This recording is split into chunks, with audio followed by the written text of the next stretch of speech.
Okay,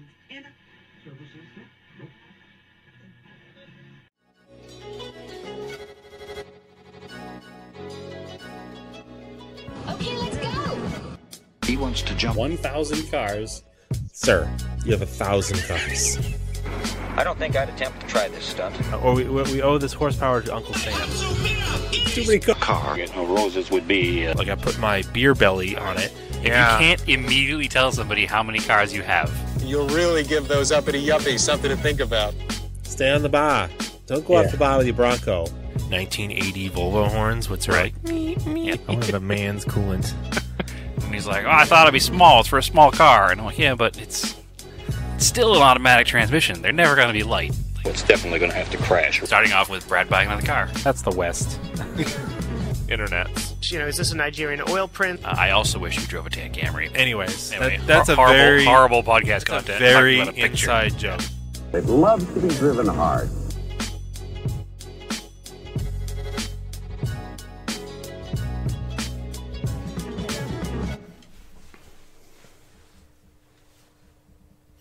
Welcome back to Auto Off Topic. What's up, Brad? Not much, Andrew. We have an episode here after another lost episode. Yes. That did not go out.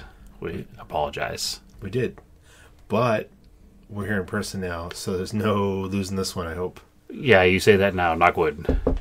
Yeah. So, but yeah, we're here in Massachusetts together for the first time in some time. What are you doing here in Massachusetts? Sitting in your basement recording a podcast.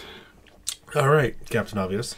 Well, you want to jump right into it, or do you want to go over Massachusetts stuff, or how do you want to handle it? Maybe we should do project car updates first, and then we'll get into the... Work backwards into things we've done? Yeah. Okay, that's cool. I get some pretty hefty project car updates. If you want to start project car updates, because your project car updates are much smaller and simpler. I'm trying to think of what we lost last week, but I don't think I lost much. Ooh, I know one thing I wanted to bring up again, so it was on record. I wanted to I wanted to harass some friends of the podcast who are podcasters as well. Frank and Chadwick over at the Another Pointless Automotive Podcast. They made, in my summation, the error of referring to Polar Seltzer as a knockoff version of, what's the big name brand? LaCroix. Knockoff LaCroix. Nope. And we both wanted to get out there as the official podcast of Polar Seltzer and say that LaCroix is nothing but a cheap knockoff of Polar, is how it really is. That is accurate. Yeah. Polar dates back to the 1800s. Not biased at all. Not biased. Not because for Massachusetts, it's also the superior product. So just wanted to get that out there, that we're fighting now. And we've been on their podcast, they've been on our podcast, but because of their opinions on Polar Seltzer we're not fighting. So, okay. Fair enough. They don't know that yet. Now they know that. So it's on. We'll drink Polar together. Okay. So we can squash this beef over a can of Polar. Okay. If they want. But at the moment, beef is not squashed and we're fighting. So anyway, project car updates, Andrew. What have you worked on? I talked about before the last podcast was I found used parts for the Volvo. Yes, and you went and got them. I went and got them. Yep. So I actually was able to go up to this guy's house in New Hampshire. He apparently was the eBay seller for a friend of his who parted out Volvos for many years. So he had he basically sold me all that he had left of 140 parts. Because the guy passed away, now he's just trying to get rid of what was left.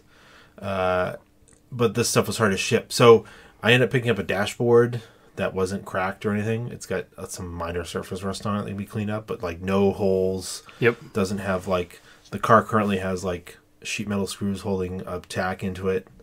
And a bunch of holes in the lower dash drilled for all the random switches. There are many switches in the car. Yeah. There's switches for fog lights, for the Auga horn. Yep. At one point, there was also a Cucaracha horn. Yep.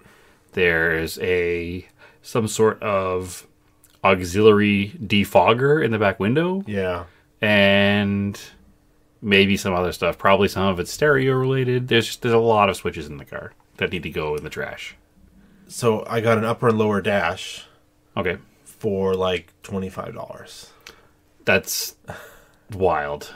Yeah, not cut up at all. Like it doesn't have the hole for the stereo has not been cut out. Yeah, it's wild. Like so cool. It doesn't happen. No, that doesn't happen. I'll do some minor cleanup of it, and it'll go right in. So what you're saying is I definitely should have kept the Volvo. I mean, I don't know if somebody in Phoenix would have a good dash. Yeah, maybe not. But he also had coupe seats.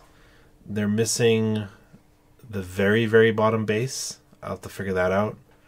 But pretty much have everything else. They're blue, but that'll work for now. Because you can buy the cloth kits or the vinyl kits. Which is wild. Yep. Now that I've learned that these Volvo 1 Series and 2 Series are just as supported as like an MGB as far as parts go. It surprised me how much stuff you can get. Yeah. And I always buy the wrong cars, apparently. They're missing the headrest, but you can also buy those. So it'll at least have the factory seats, which will look way better than the dumb seats that are in there. Yes. We theorized that those seats would look best on a sim rig.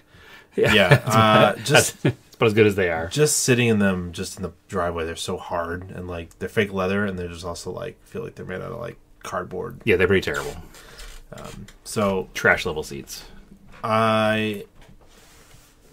So that is all the stuff I think I got for that car. I actually had the Epco shift knob came in. Excellent. So that looks really cool. It's just a white.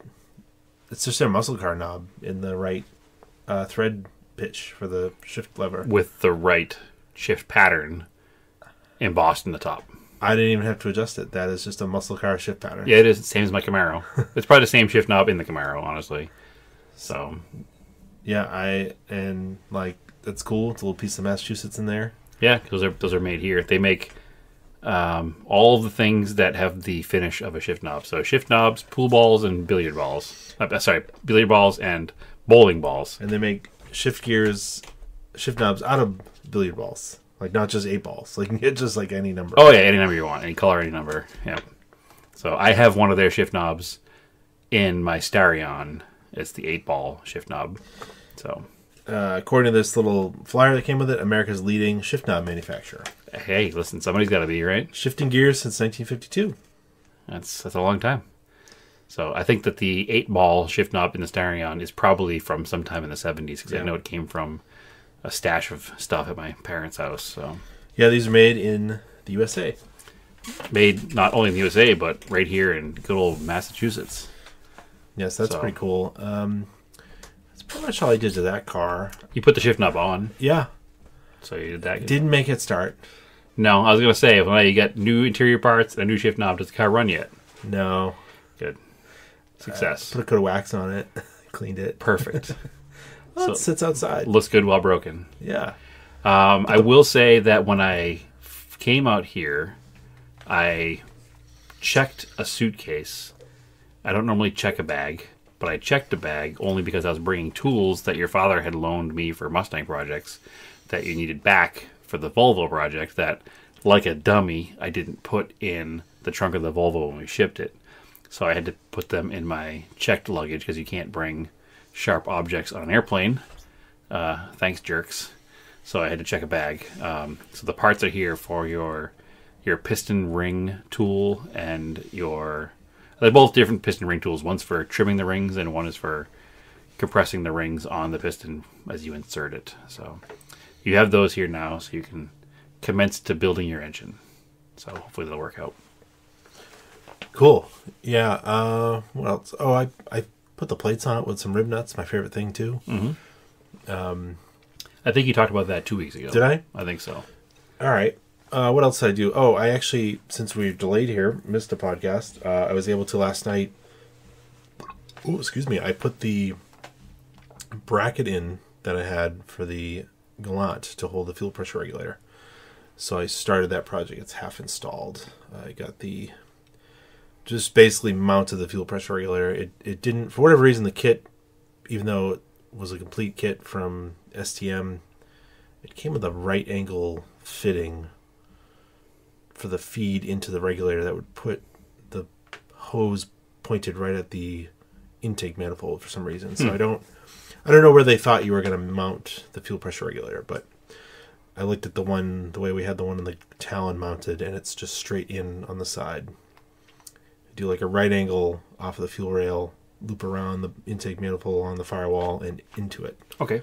But yeah, my little trick there using the ignition or the fuel injector resistor bracket worked pretty well, because there was one bolt hole holding the brake lines on, and that fit underneath, and I put another riv nut in the top of the firewall right by the VIN plate, and the firewall is not exactly the same as the DSM.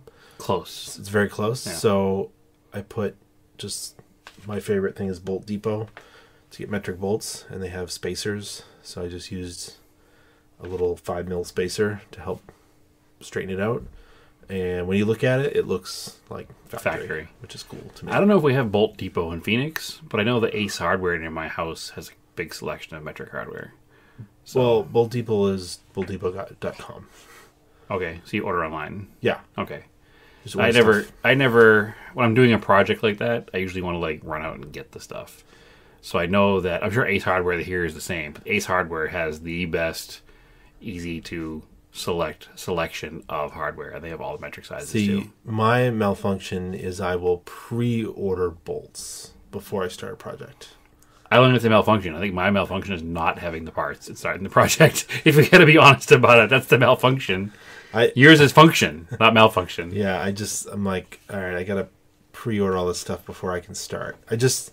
I have a weird thing. I hate having to pause for not, like, it was annoying to me that I don't have that fitting, but it's just an AN fitting. I enjoy the pause because it's an excuse to stop for a minute, go out and get a coffee and the part and come back. Okay.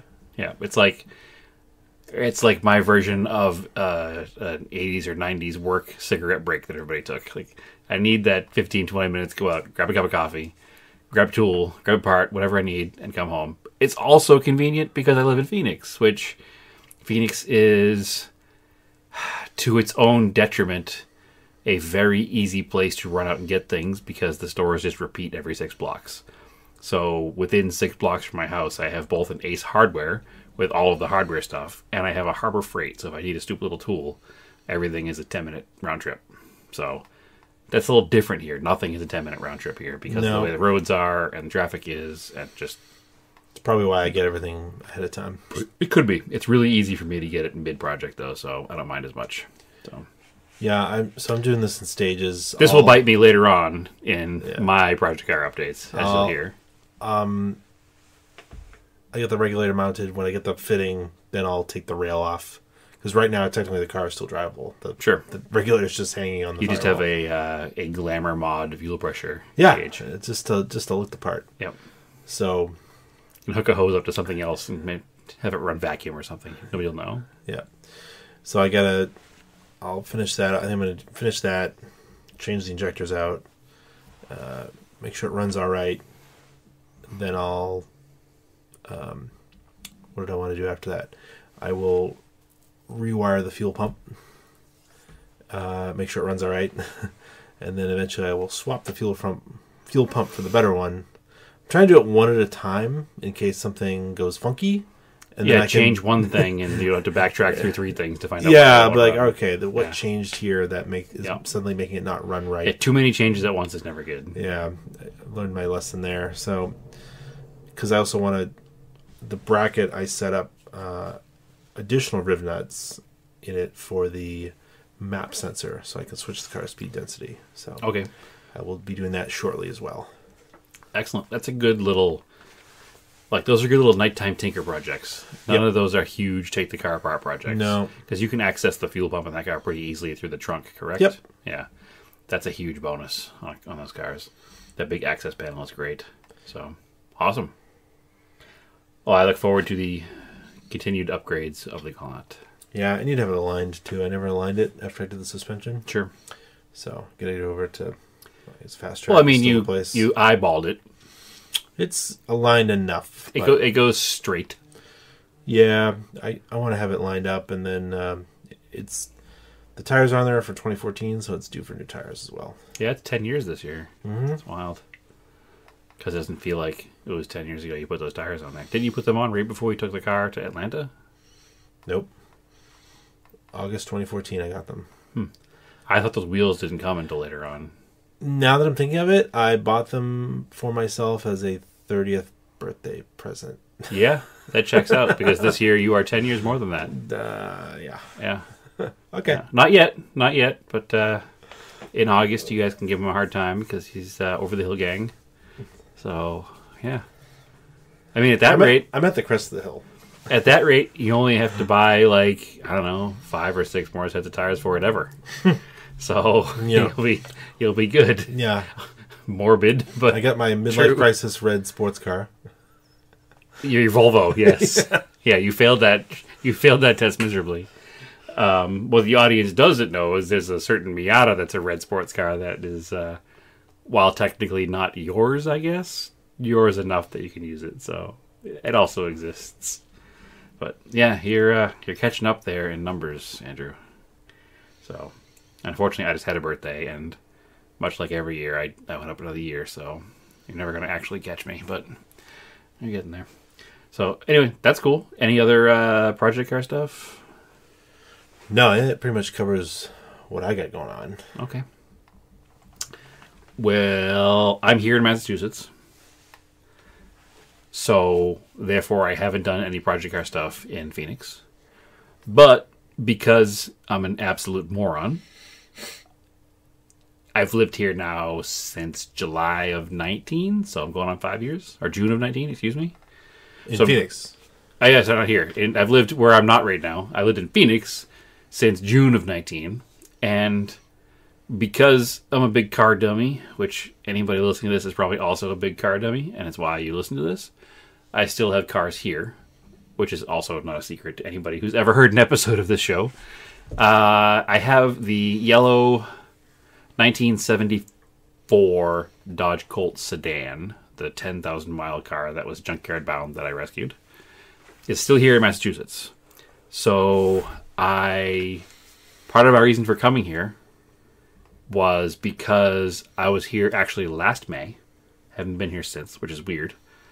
I came out here with the intention of swapping the original carburetor, which was giving me all kinds of problems, with a Weber, and making the car run off of an external fuel tank. I was also going to pull the factory fuel tank, so we could get it out to somebody. I think maybe Rogers Radiator still does gas tanks. I have no idea. I'll have to find out. I got to call tomorrow. I don't even know if they do radiators. Can find out that. Well, I'd hope so, being as they're Rogers Radiator. If they don't, they just change the name to Rogers. Because So it's just a bar. yeah, yeah, exactly. All the drinks have a little bit of coolant in them from being around there. So I wanted to get the tank out and sent out to a place that could hot tank it and clean it to get all the gunk out of it. Because if you'll remember back 2 summers ago, we drained the tank, cleaned it the best we could, put fresh gas in it, and the fresh gas, as it sat, released all of the sediment that was in the tank, and I was getting immediately into the fuel filter just brown mud. So, which immediately also clogged up my rebuilt factory carb, and just everything was a disaster. And so I said, I'm going to just take the carb off. I'm going to buy a knockoff Weber. Not a real Weber, because it's not the permanent solution for the car. I didn't want to spend the money for a good one. Just enough to make it run. Proof positive that it runs good. Is it a Weber? Yeah, I don't know what it's called. There's no name brand on it at all, or the box.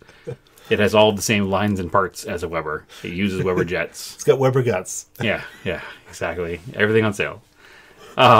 It's not a Weber, though. It's Weber with 2 B's. It's from the grill manufacturer, not the carb manufacturer. Is probably what happened. They're built in China versus Spain is really the big difference. So that was the plan, to get the car running good enough so that we can move it to a place when a truck wants to pick it up to bring it to my house in Phoenix. Unfortunately, it's located at my parents' house, and their street is a dead end that's pretty narrow. And every 18-wheeler driver says they can't get down the street. So they can. And between your parents' driveway and my parents' driveway, they could definitely turn a truck around. But they won't, is more the thing. So I wonder if our buddy Doran would. He might. But also, when Doran picked up your Volvo in Phoenix, he was afraid that might be an issue because I live on a smaller street. He picked it up on a single-car trailer first. I assume he has one of those here, too, for that same purpose, but I don't know for a fact. So, anyway, he may get a call before, anyway, after the story is over. So, I get the carburetor. It's been here for over a year. It's just been sitting in a box waiting for me to come back and work on it. Carburetor's here. I don't know if you've ever put a Weber on a car. So the factory carb is obviously drilled to a bolt pattern to fit the factory exhaust manifold, intake manifold. So the Webers are a universal bolt pattern. So there's a two-piece, almost looks like aluminum spacers. The first one is to your car because it has the same bolt pattern as your intake manifold. And then it's drilled on top of that. So it has like these Allen-headed countersunk screws to go flush when it's tight. Then you put the universal Weber pattern on top of that, which the top of that one is drilled for. And you tighten that down to the adapter plate. And then you put studs in that universal Weber mount panel and put the carb down over that universal mount panel and put the nuts on the carb to hold the carb in place. So everything was going along swimmingly. I put it all together like that, lined everything up. The throttle linkage on the Colt is a solid rod. There's no cable. And when you push down on the pedal, the rod has like a hook on the end that pivots up and down. So the factory linkage for that has the same center shaft as the Weber. So I could take off the factory linkage from the factory Solex carb and put it on the new Weber and it would work, which is like, doesn't usually work out that way. No, I think the Volvo had linkages and it's been converted to cable. Right, you're going to go back to linkages probably because it makes more sense. Yeah, I'll have to find it. Yeah, I'm sure somebody has it. So somebody who's swapped out a non-factory engine has all that stuff lying around somewhere. Yeah. So it's going to work out great. So I'm like, perfect. So I started getting all the lines ready to plumb everything in. And I started to bolt down the carb. And as I'm bolting down the carb, I bumped into, with the ratchet, the idle jet on the side of the carb. And it has a brass fitting that goes over it to hold it in place. And just a slight little bump with the ratchet, and the thing shattered in half. So here, folks, is why I wish I had a hardware store around here that had something that would fit that, because nothing does. But also, I've now been bit by buying the cheap China part, because I'm sure if it was a real Spanish-made Weber, it wouldn't have snapped like that. There had to have been some sort of flaw in the casting of this cap, because I didn't hit it anywhere near hard enough for it to break. Absolutely not. And even my father was standing there watching me do it, and he's like, how did that just break? I was like, I don't know. It just did. That doesn't make any sense at all. So, unfortunately, nobody had one that could overnight to me. Amazon has a Weber jet kit that I could have gotten overnighted, but it does not have the correct ones in it. It has other Weber style jets, so it did not work. So, unfortunately, my entire goal for being here was to get this car running. It's now going to be another trip here. So, kind of a bummer.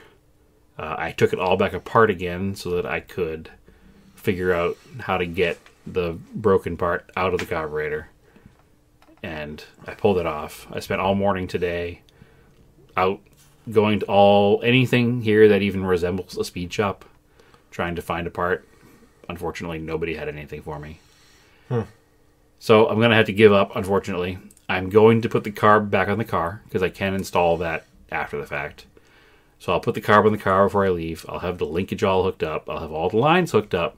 So all I have to do technically is just put this jet back in the side of the carb when I get back here. So this is unfortunate. But I don't want to give up. I'm still here for 2 more days. I can still get more stuff done. So today, it was pouring rain all day. But I was able to, with the assist of our friend Joey, get the car pushed into the garage and jack the back of the car up. Because I still want to get the tank out of the car.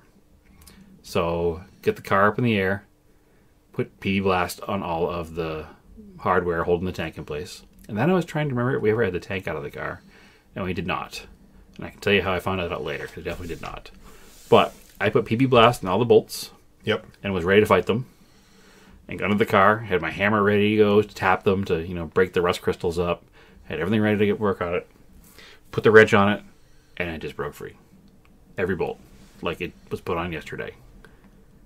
Doesn't even make any sense. Okay. Yeah, the car's been sitting outside for 7 years. It's got some rust in places. Didn't even make sense. Came right out. So I was able to take off the filler neck, get that taken off, take the feed line off, the return line off, and then was trying to drop the tank. It couldn't get the tank to come down. Well, there were 3 vapor lines that come off the side of the tank. 2 of them go into this mystery metal box in the trunk that says Mitsubishi Electronics on the side. It's some sort of evap canister. And then one of them goes up to the top of the filler neck as like the shut off, the vent. Yeah. But they're hard. They're at one point were probably pliable plastic. They're now rock solid rock plastic. And there was no way to get them to be bent enough to reach up inside and undo the clamps. So we had to actually chop those all up. But it's fine. I can just replace them with new lines later. And actually, probably don't even need to have the ones that go into the evap canister. Well, it'll just be smelly. You could just put, like, silicone hose. Yeah, so I'll probably just re-hose them with hose instead of hard line. Yeah. Obviously, the one that goes up to the vent needs to be in there. But I'll take care of that. So that's all. That's out of the car. Everything's good to go there. I have to call Rogers Radiator, see if they still do it. And if they don't, see if they have a recommendation for somebody who does. If I can't find somebody tomorrow, then I'll have to ask very nicely my friends who are maybe sitting in this room right now, or other friends or family.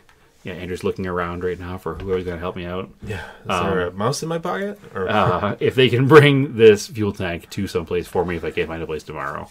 But I feel like that's a pretty easy ask, so hopefully they can do that. So, tank's out of the car, car's back on the ground. I pulled the trunk liner out, pulled everything out of the trunk, so I could follow these lines that go to the evap system to find out where they all go, find out how long they are, find out what I need, and realized how rusty the trunk floor is in the inside. Huh. Not holes, just heavy, heavy surface rust. So I took everything out, and the project for tomorrow is now to wire wheel the inside of the trunk floor and just POR it for now. Is the seal bad? Trunk lid? Trunk seal is bad. It was full of water. Yeah, unfortunately. So, and that predates me because when I first got the car, it was hitting the quarter panel. And if you remember, the trunk didn't quite close right. It was actually just zip tied shut. So for a long time before I got it, it was full of water. And now I have it. I fixed that quarter panel a couple of years ago. I'm sure you don't remember me talking about it, but I did. I don't. I fixed that quarter panel a few years ago with a porta power and a hammer and a piece of wood. But the seal is just hard, so water still gets in there when it sits, and it sat for a year in the wintertime, and here we have some surface rust in the trunk. So for now, I'm just going to do black POR inside there, and eventually I'll repaint everything to proper yellow. But I just want to stop from getting worse at this moment in time. So, because in the past 1 year that's been there, the cowl panel has a rot hole in it that it never had before. Cowl panel was perfect last May. And now it's got a rot hole in it. This is why I threw a coat of wax in the Volvo. Very frustrating. Very frustrating. So, anyway, so that's where we're at with the car. It unfortunately will not run leaving this trip. But one more step, right? Yeah.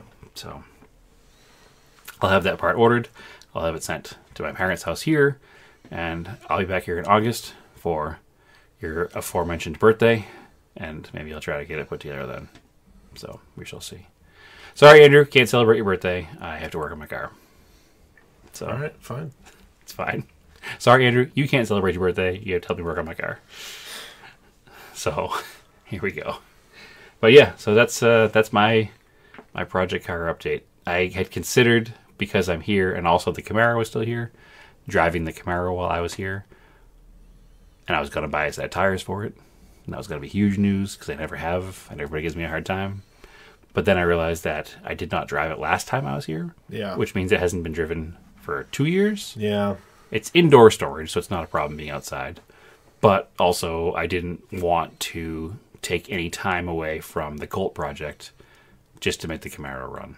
So that will also be in the future. But these will all be in Phoenix not too long because I have a garage being built finally. So, as previously discussed. So, that's where we're at with my project car updates. But why, Andrew, am I here in the first place? Well, knocked off another bucket list race for myself this year. Doing all the 500s. Did the Daytona 500 and now the Indy 500. Excellent. As a spectator, of course. Yeah, and, finished 33rd. Yeah. Never even qualified. Yeah.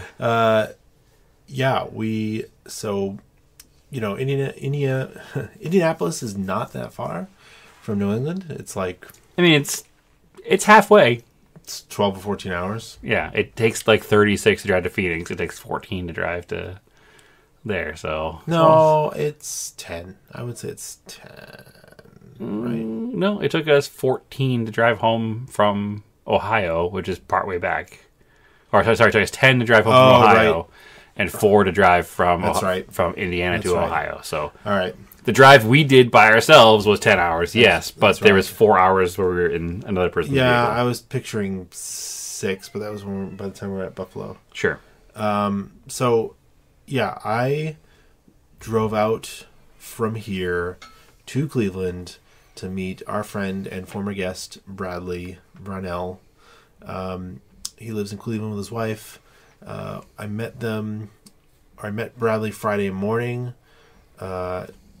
He does a weekly Cars and Coffee-esque show called Valley Vibes, which is very, very informal, but it's in the Cuyahoga Valley. Cuyahoga Valley. Yeah. It's right in the national park. And apparently it was like one of the first like real nice days, and they had a really cool turnout. Cleveland... One would say the vibes were good at Valley Vibes. The vibes are good. Cleveland has an unexpected car culture. It's especially unexpected given the condition of the roads that are there. Yes, and that it's a Rust Belt area. Yeah. Well, but much like here, all the nice cars are hidden away, and unless you know the right people or go to the right place, that's when you see them. Like an early, like 91, 92 Diablo showed up. Excuse me, it's my job to talk about supercars in this podcast. Yeah. Please stop talking about Lamborghinis and Ferraris. Of course, I drove the Volkswagen out because I actually... Bradley was selling his sim racing setup because they're moving and he doesn't have space for it.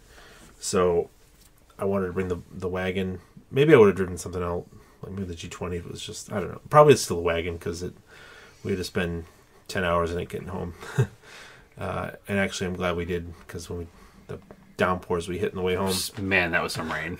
That car is, I'm getting off topic here, of course, but that car is a ridiculous road trip car. Yep. Let me keep talking about Valley Vibes. I'll get to the car in a second. Valley Vibes. Cars at Valley Vibes. Diablos. The Diablos, but also the 4x4 Volvo 122 that sold on Bring a Trailer. Yep. It sold to somebody in Ohio. Yep. That car happened to show up, so I got to see that car up close. I talked to that guy really Which you've seen that car up close before, because it used to run at Lime Rock. I know you've looked at it with me back in the day. Maybe. But I don't it wasn't remember. all lettered up. It was just a white Volvo. Yeah, I don't remember. Yeah.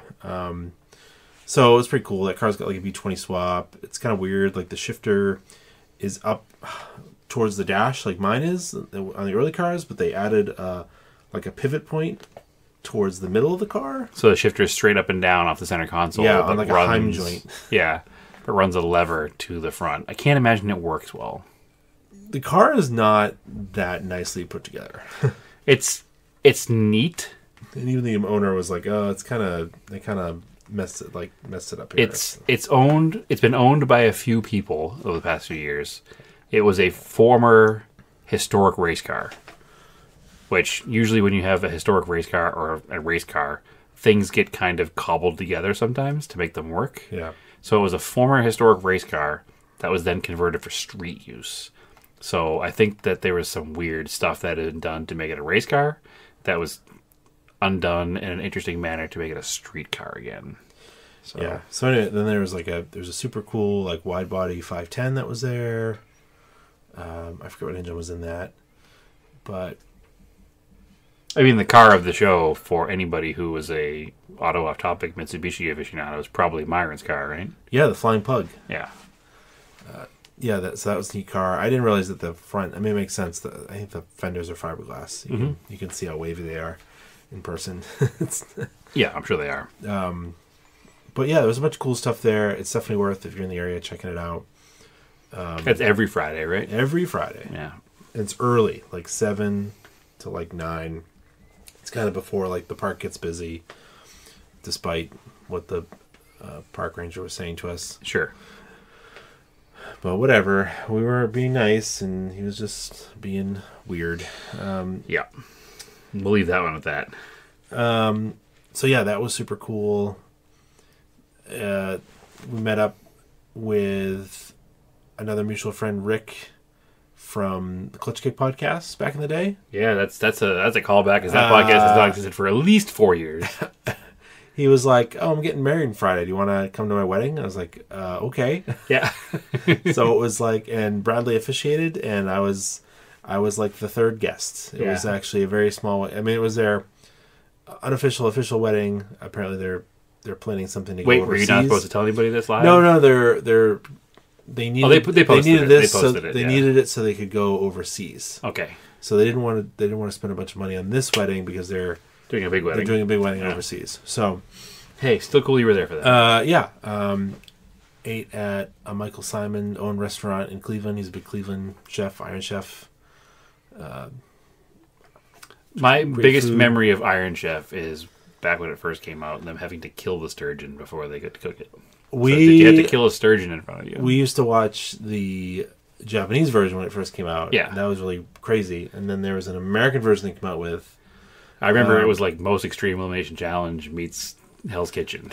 Yeah, so then they came out with an American version, and like all these people like Jeffrey. We watched a lot of Food Network in this house. So it's like Jeffrey Zakarian, Michael Simon, a couple of them. It's a big deal to be an Iron Chef. So it sounds really like a bucket list thing to eat at one of their restaurants.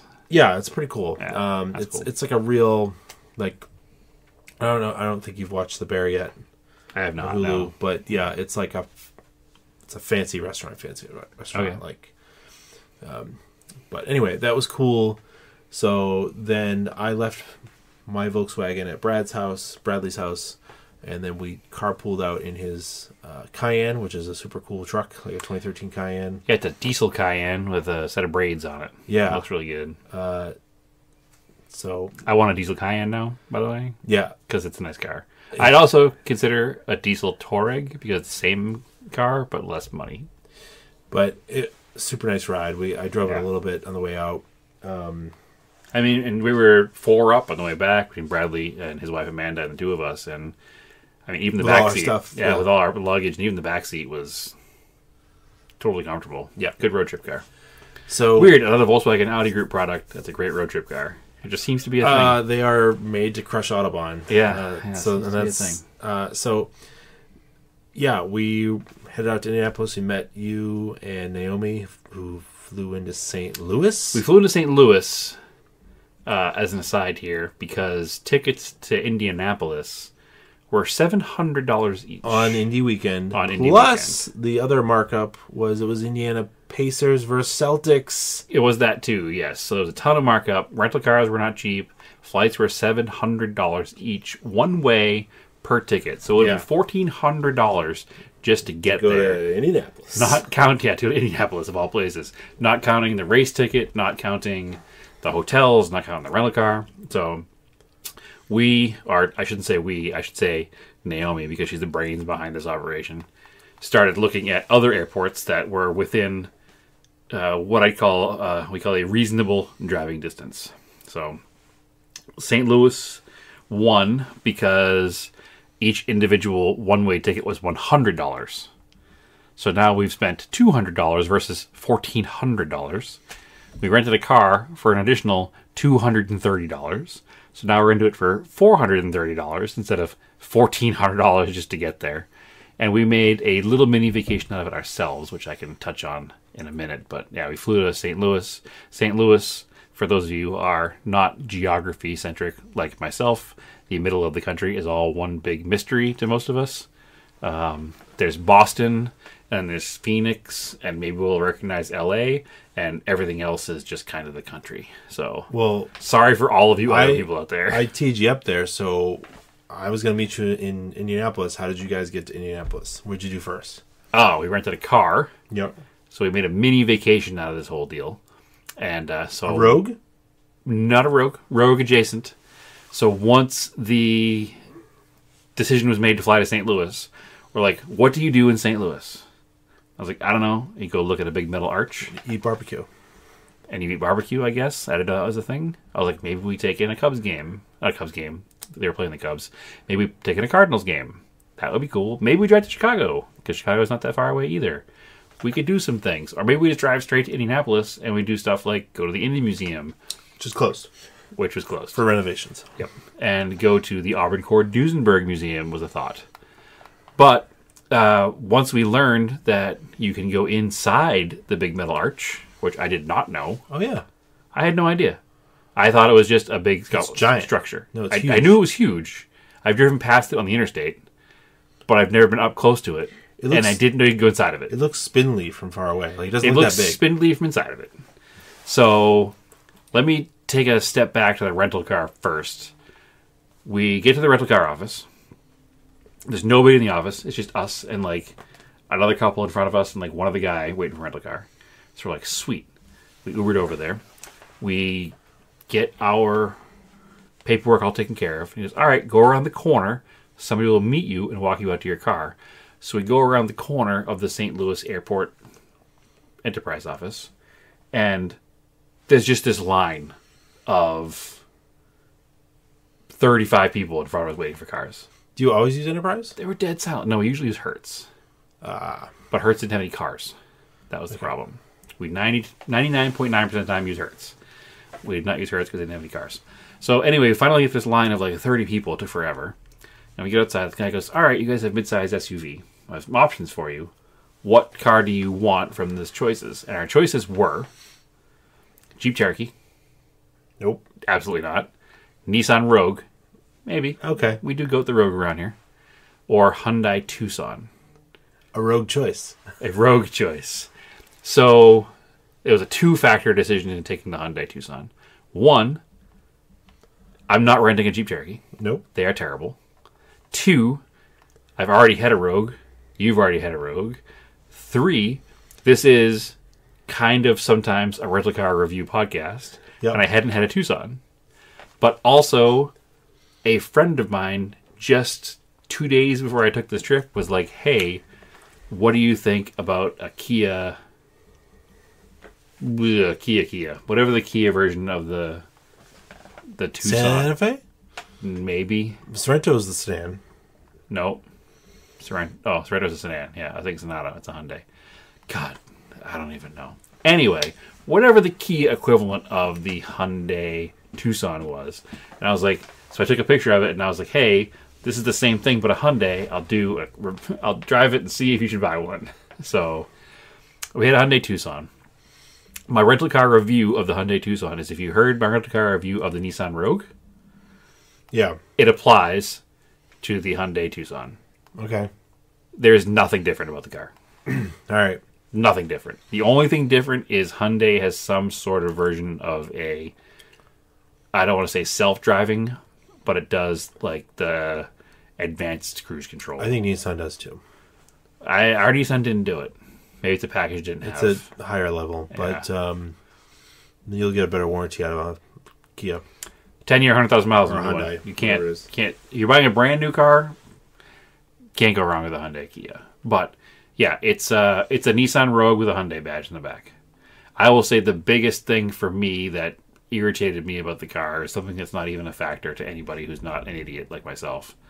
But when you're sitting in the driver's seat, you look in the mirror, and you see the rear glass, there's that bump in the middle of the glass in the lower section, which is usually there because that's where the wiper is on the back of the car. On this car, that bump is there, and from the outside, all that's there is a Hyundai logo. There's no wiper. And I was like, oh, it just must be a stripper version. And they put the Hyundai logo there instead of the wiper. But then I noticed it had a rear wiper switch, and I turned the rear wiper on, and it came down from the top. So why is that bump there? What's funny is I even commented on this when You noticed went it too. to put my luggage in. I was like, oh, no rear wiper? I was like, no, it's hidden under the spoiler. Yeah. So what a weird thing to do. So it's almost like it belongs there, but it's not there. Because driving a car with a flat back panel is very annoying if it doesn't have a rear wiper. Absolutely, it's great to have a wiper, but it's there. It just isn't in that lower section, and it looks like it should be, and it bothered me. If I have to complain about that, that means the rest of the car was fine. It didn't do anything offensive. It didn't do anything great. It just did things. So it's the Hyundai Tucson earns a auto off topic. It's a car rating of rental cars. All right. So on the last episode, you told me you were going to go up inside the arch, and I said no way. Yeah. So you can go up inside the arch. Yeah. I didn't know you could. You told me on the last episode that there was no way in hell that I would do it. Yeah. Because for anybody who knows me beyond the podcast knows that I am deathly afraid of heights. We went there on our road trip back from Arizona, and I saw the example one inside of the elevator, and I was like, yeah, I'm glad we didn't do that, because that doesn't look fun at all. I genuinely don't like heights. Fully and truly, absolutely terrified. I joke that my house only has one floor because I don't like heights. I can't stand on the tailgate of a pickup truck. And not like a lifted F-250. I can't stand on the tailgate of a Maverick without feeling like I'm going to die. I genuinely am afraid of heights. It is a true phobia. Whatever the phobia of heights is, I have it. Elevation-phobia, I guess. That being said, I've been inside the Empire State Building. The Empire State Building. I've been inside the Statue of Liberty.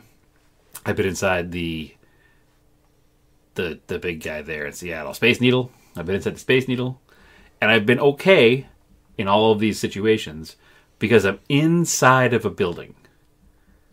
So a lot of failure would have to happen for me to die. I can stand on the edge of the Grand Canyon because I'm on solid ground, and I know I'm not just going to all of a sudden tumble forward into the Grand Canyon.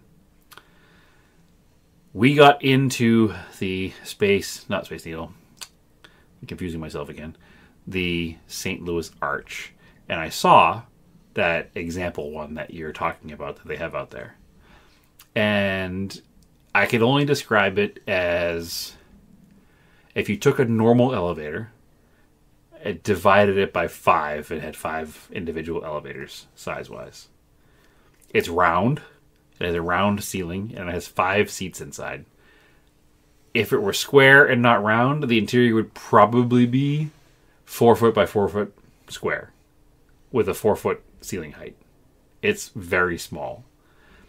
You have to either know the people you're in there with or be comfortable enough with strangers because you're going to be in this pod as it climbs from, I guess, probably sea level or whatever. It climbs from the ground to 630 feet above the ground along an arch. Now, I don't know if you know anything about physics, Andrew, but if you just took an elevator car from the ground to the top of an arch, you would start vertically and you would end horizontally. Yeah, I think they rotate. They're like a cog railroad kind of thing. So they rotate. They have these wheels on the outside, and as you're going up, you feel this thing start to tip, and then it makes a clunk, and it rotates fast back to upright. Wait a minute, like snaps? A snap is an aggressive word. It makes a clunk. Like more so than like a Ferris wheel. If I'd ever been on a Ferris wheel, geez, yeah. I can tell you, but I've never been on a Ferris wheel because they absolutely terrify me. Yeah, sure, Ferris wheel, I guess. Maybe, honestly, if you're not afraid of heights, maybe it's not bad. I think it's actually continuous. I think it's kind of like a Ferris wheel, like where that chain is like continuous under the ground. It could be. I don't know. Absolutely terrifying. The door to get in it, you can't just walk through. You have to duck because the door is only about 3.5 to 4 feet tall. Ugh. So you get in this little pod, and you're in there as me and Naomi and 3 strangers. They group you and try to keep groups together as much as they can. Yeah. So I was only there with Naomi, so we were a group of 2. So this group of 3, it was a mother and I think that her children with her. They were adult children. They were probably 22 and 28. They weren't young. Were in this one pod, and they were friendly enough, so we were just kind of bantering back and forth the whole time. And we're going up this thing, and they're all looking at me. Now they're all making fun of me because I can't look out the door because it has glass doors, so you can see inside the thing the whole way up, and you can look down as you're going up, and you can see. It's like, is it just dark in there? No, it's all lit in the outside. So you can see all the stainless inside. You can see all the inside. You can see the workstations, the maintenance stations. There's these like, do you remember? This is going to be super probably specific to us because we went to the same high school. Do you remember the old teachers' desks that were like metal and they had like the ribbed metal strip along the top? Yeah. There's a bunch of those in there at each workstation that are just greasy and grimy and have obviously been worked on since the 60s. And there's just like parts and pieces and big tubes of grease and bottles of oils and giant pipe wrenches and like comically large tools just everywhere. Weird. And I looked at it a couple of times to see that. But overall, I was like this. For those who are listening, I am looking at the ceiling, not paying attention to my surroundings. So obviously, we had gotten a bit of a rapport with these people before we went into the elevator. Because we kind of were grouped up together before. And they were all just kind of harassing me a bit as this was happening. But it's fine. I made it. I got out. Our tour guide had told us when we get to the top, the winds were gusting over 35 miles an hour. Yeah. So he said, at the ground. Yeah. So he said, you'll feel sway. No, thank you. He said, but don't worry. It's designed to move something like 18 inches back and forth, but it's only moving 1 inch in each direction. So 1 inch to the left, 1 inch to the right, you have about a 2-inch swing. And I was like, okay, that doesn't sound terrible bad. It is absolutely terrifying. It is one of the most frightening things I've ever done. And it's only because I'm sure that I am afraid of heights is why it was so terrifying, because they were small children who were fine. How big is it up to the top? It's not big. The area you get to stand in, so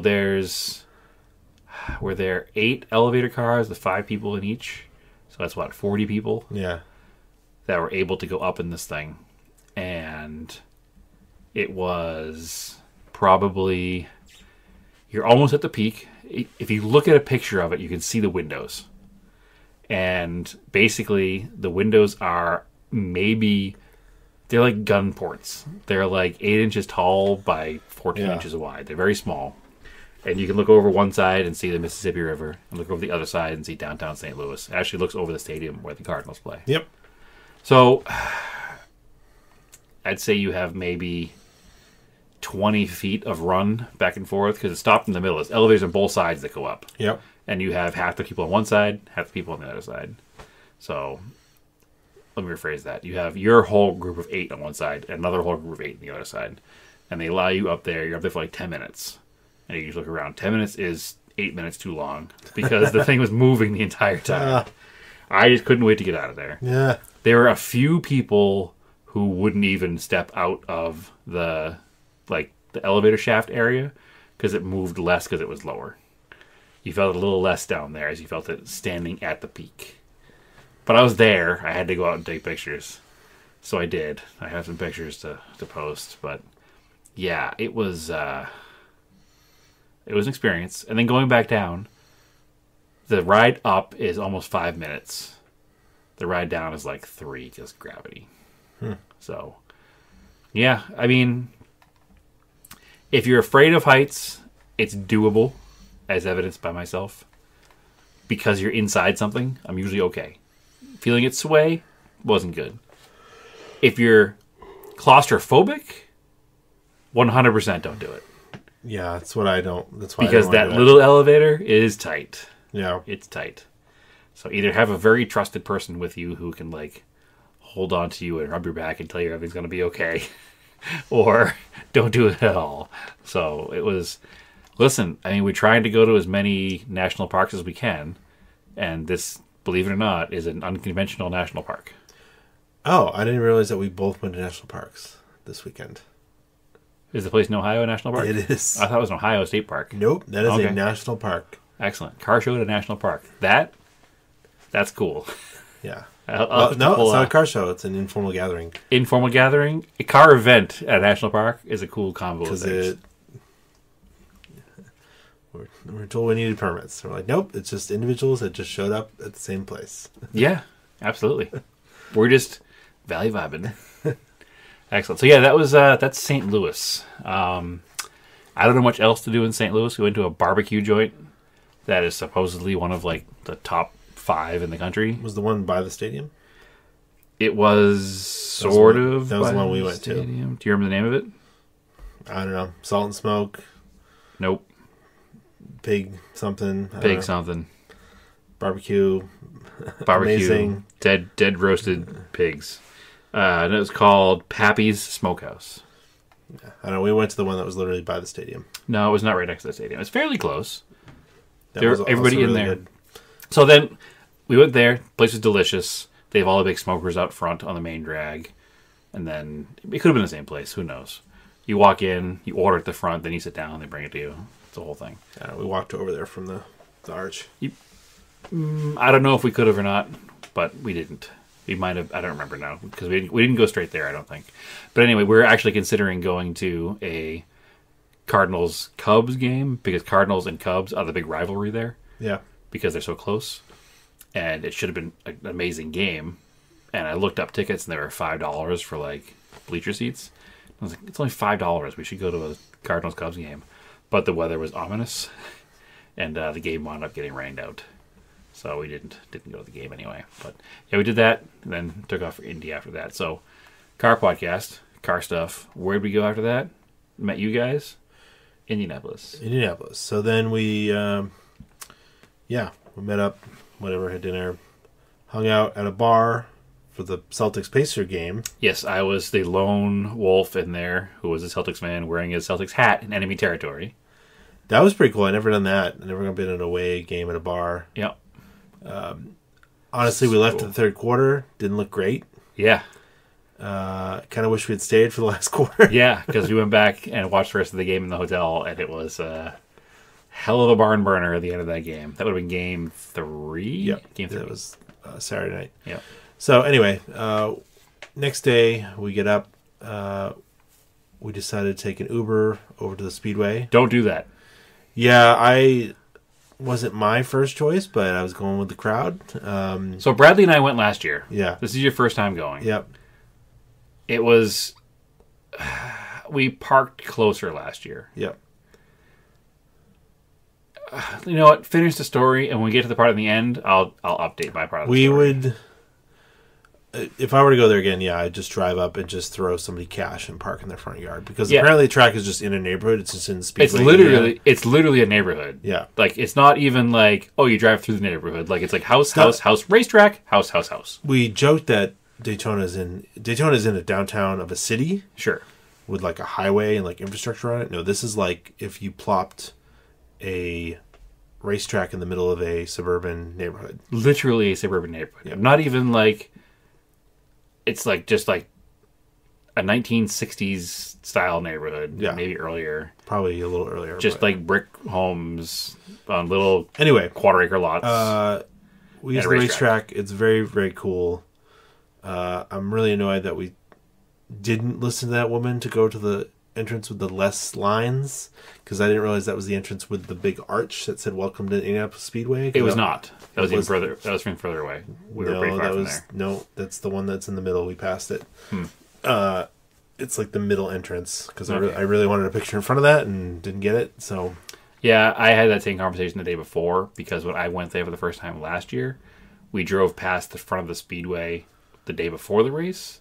And as you're driving down the road, it's impressive because, again, it's like little 2-bedroom house, little 2-bedroom house, 2.5 mile racetrack, little bit 2-bedroom house, little 2-bedroom house. Well, it's weird because it's definitely not. It's same length as Daytona, but not. It's not as imposing as Daytona. It's not. It feels smaller because the stands are not as tall. Yeah, and the shape of the track makes it feel smaller too because it's almost square. Yeah, and it's not banked, like ridiculous banked. So, the best way I found, I was thinking about it to describe it, is for if you're from Boston, a Fenway Park or any classic baseball Wrigley stadium. Field, any baseball field from that's started at the beginning of baseball. Yep, because it's right around the same period. Sure, you were building these baseball stadiums. Indianapolis was built. So, yep. Well, how did you describe it? You described it as it's inconvenient. You can't see very good. It doesn't make much sense. But the vibes are incredible. Yeah. Like, it's just a cool place to be. It's funny because I put that online and people are like, well, you can get better seats that are up higher and you can see more screens. And it's like, well, yeah, but they didn't have screens I also 100 years ago. Didn't go to the race to watch the screens. Exactly. I went to the race to watch the race. If I want to watch, the best place to watch it is on TV. At home on my couch. Yeah, if I'm just going to watch a screen. But you want to be there. You want to be there for the energy, for the atmosphere. Because it is it is the greatest spectacle in racing. I'll give them that. Sure, you can't deny it.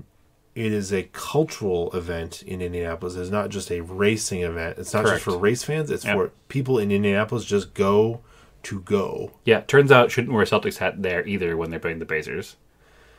Yeah, but then those guys didn't stay for the rain delay. They just, they left. And didn't come back because they lived locally or something. That was real weird to me.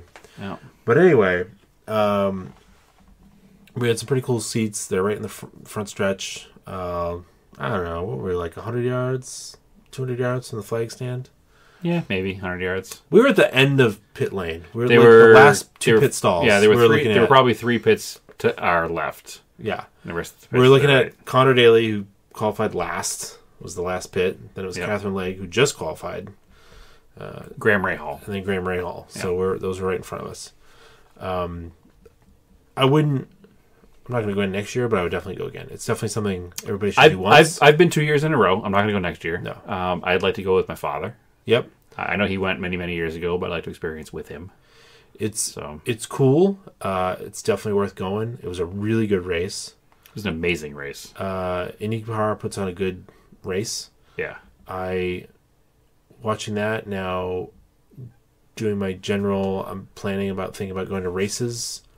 I would like to go to Long Beach because I've never been there. Sure. Yeah, we kept talking about going to Long Beach this year. So, we didn't do it because I went to Indy and Daytona twice. And the Rolex 24. Yeah. So that's 3 races. Boom. Yeah. So let's next year. I don't want to. I've already been to Sebring. I don't really want to go to Sebring again. I do, but I don't. I want to go to someplace different. So And the cool thing about Long Beach is there's like 4 or 5 different race series happening over the weekend. We can do IMSA. We can do IndyCar. Yep. Drift. And sometimes they do stadium trucks. I don't know if they do anymore. So, casual motorsports enjoyers, I think that's what we're going to try to do. I think it's a good way to, if people want to hang out with us, just go to a race. Yeah. That's a place we'll be. Yep. We can meet you. We've done that. A couple of people have done that with us. Yep. So, anyway, yeah, it's Indy 500, man. It's cool. It's crazy that it's 108 years old. Sure. It's the 108th running. It's actually older than that because they stopped for a few years for a couple of world wars. We watched Joseph Newgarden win. His 2nd year in a row. 2 in a row. I've been there twice. I've seen him win twice. Yeah. But he did not walk away with it by any means. Just to fast forward to the end of the race, the last, 15 laps? 10-15 laps were back and forth. He and Pato O'Ward changed leads 10 times. There's a bunch of lead changes. Yeah. Kyle Larson was there trying to do the double. So that's the other thing we didn't talk about. There's a massive rain delay. Sure. 4-hour rain delay. We just hung out under the stands. Yeah. Under the cement stands. We know where else to go. Couldn't hang out on the metal stands because it was lightning. So luckily they managed to get the race in. And I think the rain delay is what really ended up messing us in the end.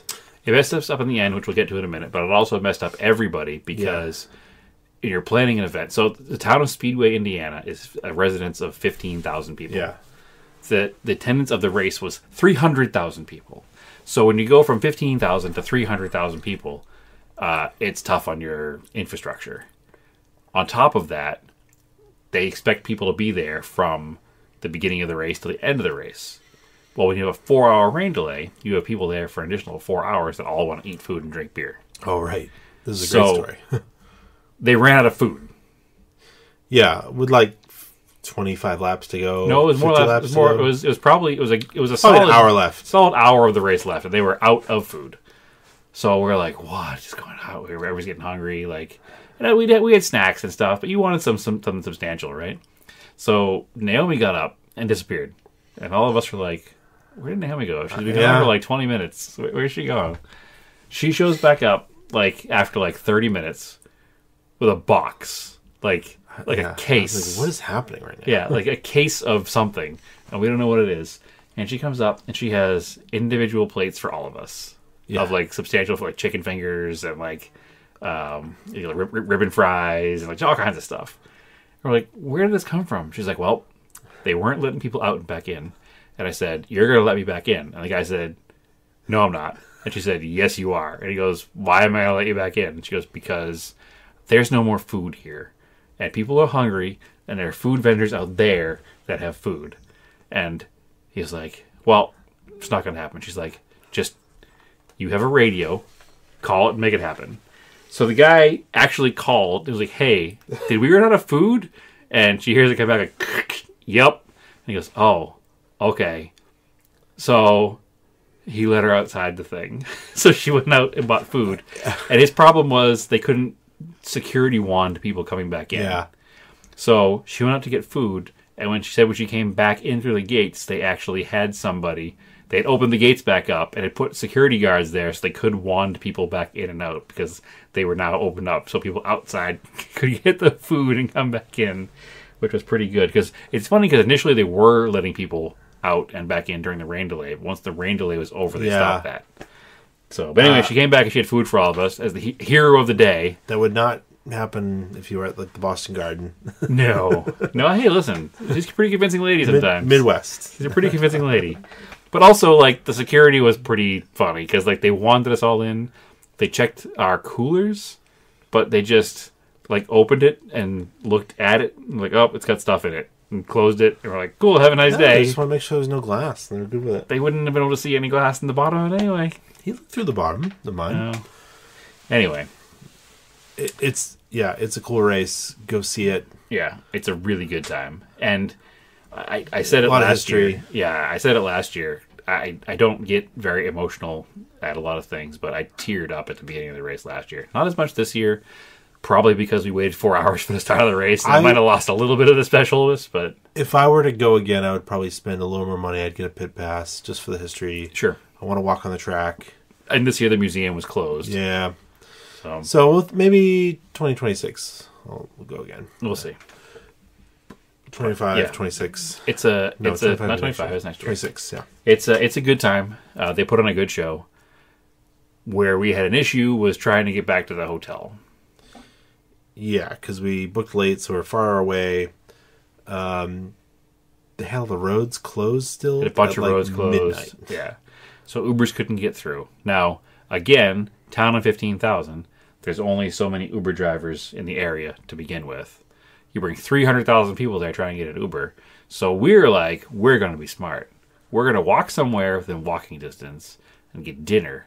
Wait for everything to die down a little bit. Then we're going to get our Uber and get back to the hotel. So the only thing that was within a reasonable walking distance, because we were in Indiana, was Applebee's. So we went to Applebee's. I don't care. It was really good. Absolutely. It was exactly what we needed at that moment in time. So we went to Applebee's. We spent about an hour and a half at Applebee's. And we're like, all right, great. Let's go outside, call the Uber, and get out of here. So we go outside. We're all trying to, one of us trying to call an Uber. And two of us trying to call Ubers. And we're all trying to call Ubers. It's not a fun game to win because the person that win had to pay for it. So Yeah, also, and the upcharge for an Uber at that moment in time was like $130. It was $115, but it was an Uber XL for 6 people. Yeah, $115. Yeah, plus the kid that finally made it actually kept trying, so I gave him a good tip. Yeah, so, it was not a cheap ride home. Yeah. So it would have definitely been cheaper to drive our car there and pay the $20 to park in somebody's front yard. Absolutely. So, pro tip, park in somebody's front yard. Also, wouldn't have had to wait in the absolute torrential pouring rain because we were outside in the absolute torrential pouring rain for 2.5 hours. We didn't get wet, though. Andrew says it rained all day, but we didn't get wet. That's a not true statement. No, but we didn't get wet. I was definitely wet. So, and at the end, actually... You were wet at the end. You said at the end that you were wet, and you would concede that it was raining. Only at the end. At the end. So anyway, we stayed outside in the pouring rain, and I was wet and cold, and it was 2.5 hours. And we were getting legitimately nervous because at some point, you're in rural Indiana, and there's nobody who's going to be Ubering after 1 a.m., and we're 20-something miles from our hotel with no car. And even the taxi cab we called couldn't come get us. But the dude did show up, hero status, brought us back to the hotel, and everything was good. So we're here today, existing in life and recording, not living on the side of the road in Indiana. So yeah, it's, man, it was a good race. And then because of the rain delay, Larson could not do his double because he actually left the end of the Indy 500, flew to Charlotte. Yep. And right as he got to Charlotte, there was a rain delay in the Coke 600, and they never restarted the race. Nope. Kind of a weird, really weird, because it seemed like they were going to have the track dry around midnight, and they just were like, no, it's halfway. We're calling it like so it's too late or something. The weird thing about it is like it was there. Like, why did you wait until midnight when the track was almost dry to call it? Why didn't you call it 2 hours prior to that? Right. And, like, they didn't have... So, Indy actually has a curfew. They had to finish by 8 o'clock. 8 o'clock, yep. And they just got it in within, like, 15 minutes. But there's no curfew at the Coke 600. And they had lights. They would have run... Yeah, they could have run until the dawn. Yeah. It'd been fine. So, yeah, that was a little strange. We just kind of watched the highlights, and the only thing that was, like, really significant was the Byron pass in the AstroTurf. Yep. But yeah, I mean, the other thing that so to backtrack to Indy, the other thing that really got me into like if you watch it on TV, it was the NBC announcers, but if you're there in person, it's the track announcers. Yeah. Which use American sportscaster accent. And I was like, that is unusual for racetracks. Because usually racetracks just broadcast, like the Motor Race Network or whatever, just MRN. Just like play-by-play. Or like when you're at Rolex 24, it's just a sports car. It's the TV broadcast. Yeah. Yeah. It's the Radio Le Mans guys. Oh, yeah, that's right, too. The radio broadcast. So it's interesting because they're not like play-by-play like race car stuff. It's just like chatter, just like watching the NASCAR broadcast. They just talk about race cars. No, I'm talking about in person at Indy 500. Oh no, that was like it's pretty much play-by-play. Yeah, but it was like old school play-by-play. Yeah, like before, and that it was maybe like, now batting. Yeah, I ended up going back down a whole rabbit hole. Like that was up until like the 60s, 70s, and then when they started having people like, it's going to be the downfall of sports car broadcasting by having athletes actually make the plays. Sure. Because originally they just didn't have like the accents. They just had this like, I don't know, it was interesting because it's like, it was like. Well, it also added to that whole ballpark atmosphere, I think. The cars are entering, as the cars go around into turn 1. Yeah, here they go. They make it through. Newgarden goes up high. Like yeah, no, it was a neat addition to it. And Indy cars are significantly quieter than NASCARs. Just a bit outside. Yeah. So Indy cars are significantly quieter than NASCARs. So you can hear a lot more of the broadcast too. Well, that was weird. So they would leave. We're in the front stretch. They'd go around, and it would just get quiet. Yeah, you could hold a conversation. You couldn't even hear a race car. Yeah, because the guy was heckling the Graham Rahal team when he came in. He was there last year too, and he was just screaming at Graham Rahal's team every time. Tell them how much they suck, how bad Graham Rahal is, how bad the whole team is. So yeah, that guy does not like Graham Rahal. So it was definitely the same guy. Last year he was wearing like full on overalls and was ridiculous. Oh yeah, that's the other thing. The outfits there are ridiculous. I looked up the Snake Pit, so that okay, it's an EDM party in the middle of the intro. Okay, yeah. So Snake Pit comes from like it used to be a slang term for a mental hospital. Okay. Apparently, it dates back to the 1950s. Really? It was in like turn 1. Okay. It's moved several times in the infield as they've redesigned the inside of the track. So it's 1950s EDM festival. Yeah. No, it was just like a area in the track where people just party hard. Okay. And it was like that all the way up to the 80s. And then they tried to like. So it's like turn whatever at Sebring. Yeah, turn 14, turn 10. Yeah. Or what's that Lime? Oh, it's not Lime. No, actually, not Lime Rock. Watkins Glen has a area too that I can't think of the name of it. That's real crazy. So then, I guess in the late 2010s, they wanted to bring it back as something a little more controlled, and that's when they started doing the EDM festival. Okay. So it's wild that there's an EDM festival during the entire time that the race So is what going was on. really wild was during the rain delay. Yeah. Is all of the like IndyCar fans intermingled under the stands with the people who were there for the rave. Yeah.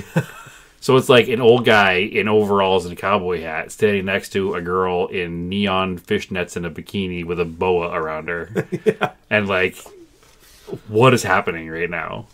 It was just a weird juxtaposition of people and things. But it's funny because when they're talking about like Lime Rock is like worried, like people don't want them to have race fans there. I think they hear stories about like the Snake Pit and whatever happens at Watkins Glen and like the stuff at Sebring, and Lime Rock is not that crowd at all.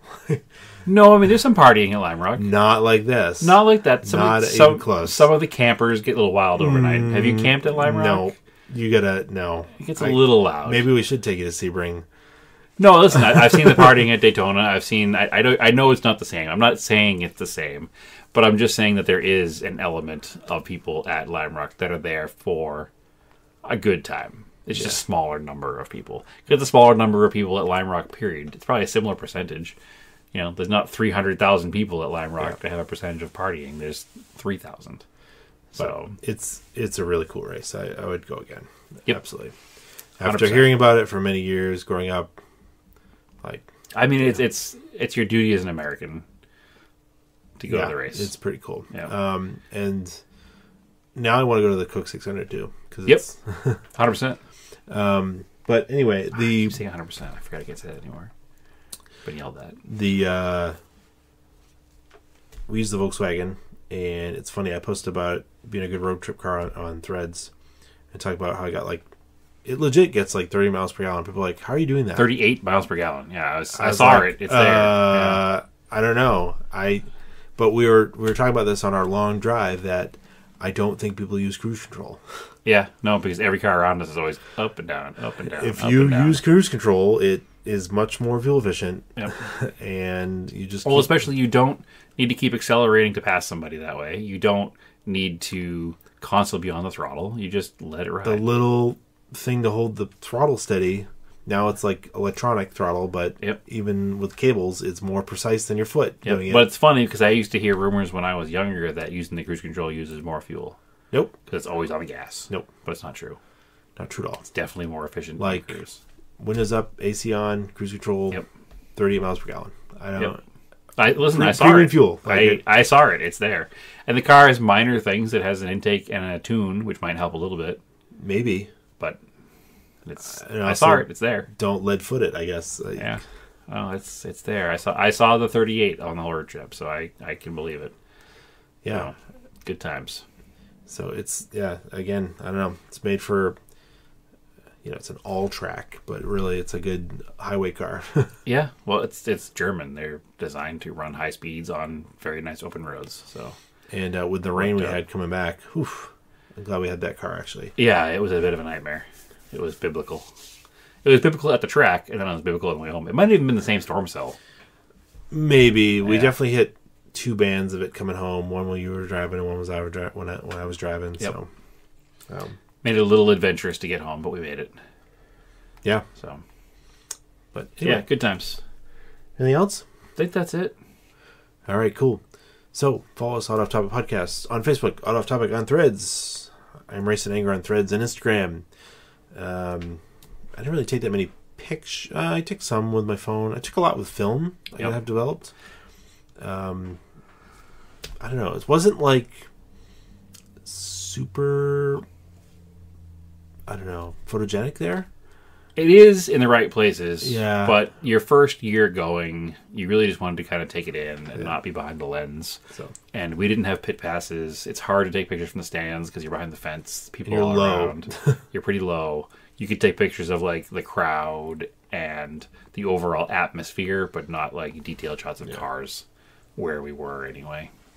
So you could probably stand up on the bottom and get some shots of the cars going by with some panning shots to get rid of the fence. But overall, Maybe. They're going pretty fast. They're going very fast. Very fast panning shots. If you can you turn your body at 223 miles per hour? That's actually, now we're tumbling here at the end, the fastest I've ever seen cars go.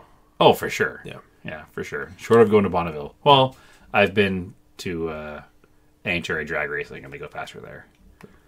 But anyway, Brad, where can people find you? They can find me on Instagram at that's you. At TSISS350. And they can find me on Threads at the same place, plus all the places that you said we can find the podcast. And that's about it. Oh, also check out the rally that's being organized. If you're in the Arizona area and have a vintage Japanese car, the AZ Rising Sun Rally with an E, you can find that on Instagram. I post a story to my page probably once a week with a link, so you can also see it there. So check that out if you're in that particular area. It's filling up pretty quick. We should have what cars are coming selected by the end of June. So if you're not signed up by the end of June, you're not going. So, all right, cool. As always, keep yours analog and aim for the roses.